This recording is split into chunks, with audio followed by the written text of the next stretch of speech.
The crystal wine glass felt cool in my hand, the stem delicate between my fingers.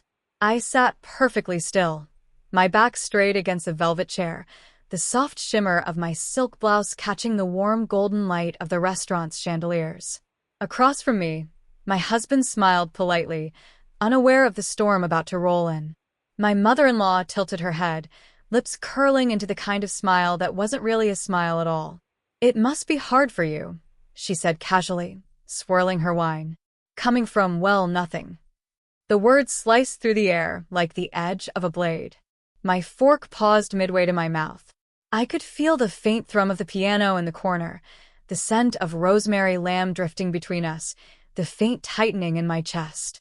I'd learned long ago how to keep my face still when my heart wanted to speak.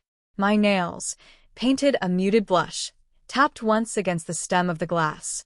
"Is that so?" I murmured, my tone calm, almost amused. Beneath the table, my phone buzzed, a message from the house manager. Everything was ready. I looked at her, meeting her eyes fully now, letting the silence hang just long enough for her to notice. She had no idea that in less than an hour, she would walk into a world she never imagined. I wasn't always the woman who could hold her tongue with a smile. There was a time when her words didn't just sting, they burned. It was 3 years ago, in her spotless dining room, the smell of freshly baked bread lingering in the air. I was still new to the family, still learning which forks went where, still trying to impress a woman who had already decided I was unworthy. My husband had stepped into the kitchen for coffee, leaving just the two of us. She didn't waste a second. "You know," she began, folding her napkin with surgical precision, "my son could have married someone with better prospects." Her tone was sweet, but her eyes were cold. I swallowed hard, the lump in my throat almost too big to speak around. My hands, resting in my lap, trembled slightly, hidden under the tablecloth. I told myself to keep my composure, but my face felt hot, and my eyes prickled with unshed tears. I had been raised to be polite, to not talk back, but in that moment, I wanted to scream. Instead, I bit the inside of my cheek and nodded. Her smirk told me she thought she'd won. That night, I sat alone in my tiny apartment's kitchen, the overhead light buzzing faintly. My grandmother's silver locket lay on the table, its engraved words catching the light, "Build your own light." It had been her last gift to me before she passed, along with advice I didn't fully understand until now. "Don't wait for anyone to hand you your place in the world," she'd said.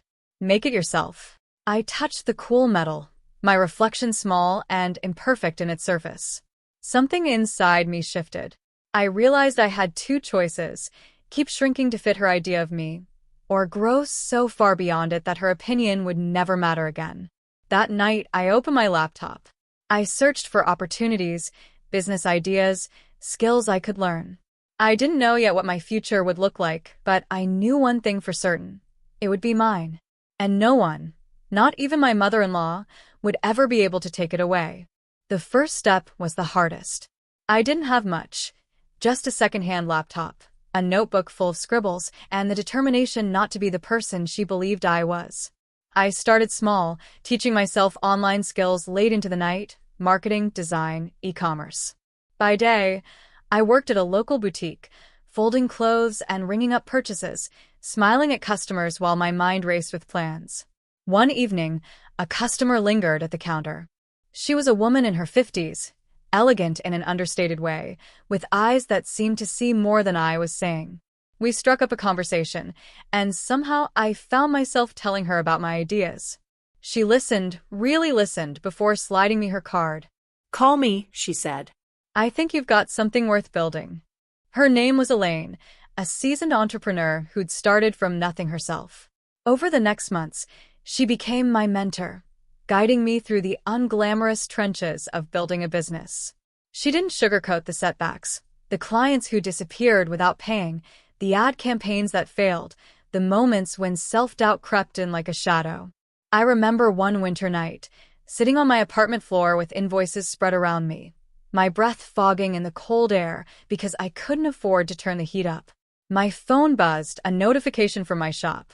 Sale, $249. It was small, but it was real. proof that the idea could work. The small wins began to stack up: a wholesale order from a boutique in New York, a feature in a local magazine, my first profitable month. I reinvested every dollar, keeping my lifestyle as modest as it had always been. On social media, I posted simple, happy updates, nothing flashy, nothing that would raise eyebrows. Elaine used to say, "Grow in silence. Let the results do the talking." I took that to heart. Even my husband didn't realize just how much I was building. I wanted the reveal to be on my terms. Year by year, the numbers climbed. I expanded into international markets, negotiated deals with high-end retailers, and bought properties, all under holding companies with my name quietly at the top. I learned to navigate boardrooms, to stand my ground in negotiations, to trust my instincts even when everyone else doubted them.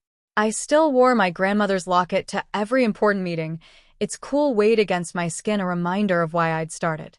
By the time my net worth hit 8 figures, I was no longer just running a business. I was running an empire.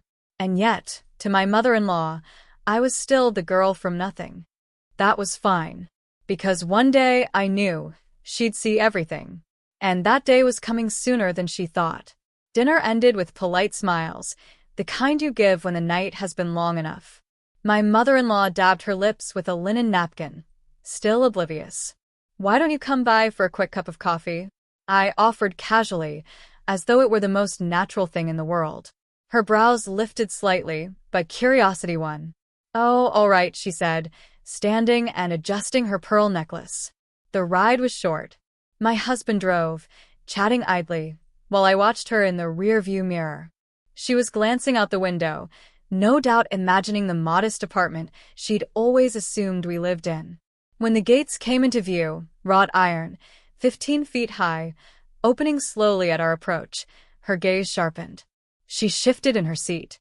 "What's this?" she asked, her voice light but uncertain. "Our place," I replied simply. The driveway curved upward, lined with olive trees whose leaves shimmered silver in the moonlight.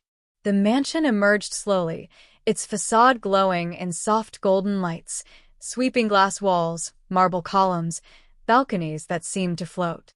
She stepped out of the car in stunned silence, her heels clicking against the polished stone. The front doors, carved mahogany, imported from Italy, opened into a foyer where a chandelier, the size of a small car, hung above us, scattering light across white marble floors veined with gold. To the left, a gallery wall displayed art I'd collected from around the world, pieces I'd chosen not for their price tags, but for the way they made me feel. To the right, a sitting room bathed in warm lamplight, a grand piano resting in the corner. "This is yours?" she asked finally, her voice thin. I smiled faintly. Ours. Built from the ground up. We moved through the house, her eyes darting from one detail to another. The infinity pool stretching into the horizon, the floor-to-ceiling library, the private office lined with shelves of business awards and framed magazine covers featuring me. At the far end of the hall, I paused beside a large oil painting of a silver locket resting on an open palm. She stared at it, puzzled. "My grandmother's," I explained softly. "She told me to build my own light." Her lips parted, but no words came. In my office, I gestured toward the wall behind my desk. There, mounted in polished brass, was the portfolio summary, a subtle but unmistakable declaration. Multiple companies under my ownership, properties across 3 continents, a net worth north of $25 million. I sat at the desk, folding my hands. "You once told me I came from nothing," I said evenly. "And you were right, I did. But poor was just a chapter, not my story." Her gaze dropped, her posture shrinking slightly. My husband looked between us, silent, absorbing the weight of the moment. The air was still, heavy with the sound of her own heartbeat in her ears. I could see it in her eyes, the disbelief, the shame, the dawning realization that she had underestimated me in every possible way. And for the first time since I'd met her, she had nothing to say. I let the silence linger. It wasn't meant to humiliate her, though part of me, the part that had once cried alone in a cold apartment, understood the satisfaction in that quiet reckoning. This was about balance. Boundaries. I stood, walking slowly toward the floor-to-ceiling window that framed the city lights below. When I started, I said softly, I didn't do it to prove you wrong. I did it to prove me right. Behind me, she shifted in her seat. I didn't realize. No, I interrupted gently but firmly, turning to face her. You didn't care to realize. Her eyes glistened faintly, but she looked away. My husband stayed quiet, watching, letting me lead this conversation. I'm not here to keep score, I continued. But going forward, there are conditions. Her brows furrowed. Conditions? Yes. I stepped closer, not towering over her, but meeting her at eye level. If we're going to be family, there are 3 things that have to change. I held up a finger. First, respect. For me, for our marriage, for the life we've built. No more undermining, no more belittling. A second finger. Second, honesty. If there's a problem, speak to me, not about me. A third. And lastly, support. You don't have to like every choice I make, but you will no longer root against me. Her lips parted as if to argue, but she closed them again. The chandelier light caught in her eyes as she nodded slowly. I let my tone soften. I don't want us to live in tension. I believe people can change if they choose to, but I won't allow my home to be a place where I'm diminished. There was a beat of stillness before she spoke. I can try, she whispered. That's all I'm asking, I said, and for the first time that evening, I smiled. Not the polite, measured smile I'd worn all night, but something real. I gestured toward the kitchen, where coffee waited in delicate porcelain cups. Come. Let's sit. No more walls tonight. As we walked, I noticed the way her posture had shifted, still proud, but tempered, like a sharp blade dulled just enough to stop cutting without purpose. I knew trust wouldn't rebuild overnight. But for the first time, it felt possible. In the weeks that followed, I noticed small shifts. The phone calls became warmer, less clipped. She asked questions without the pointed undertones, and when we met for lunch, she complimented the way I'd handled a new product launch she'd read about in the news. It wasn't perfect. Old habits take time to fade, but it was progress. One afternoon, she stopped by unannounced. My instinct was to brace myself, but instead, she handed me a small wrapped box. Inside was a delicate silver bracelet, engraved with 3 words, I see you. It was her way of saying what she couldn't yet bring herself to speak out loud. I appreciated it more than she probably realized. That night, after she left, I walked into my study. The evening light poured through the windows, touching the painting of my grandmother's locket. I took the real one from around my neck and held it in my palm, the cool metal grounding me. I thought of that night years ago, the tiny apartment, the flickering light bulb, the quiet vow I'd made with this locket resting on the table. Back then, I couldn't have imagined this life. I couldn't have imagined her standing in my home, respecting my voice. The journey had been harder than I ever let on. There were days I'd almost quit, nights when failure felt inevitable. But here I was, not just wealthy, not just successful, but whole. I traced the engraved words again. Build your own light. My grandmother had been right.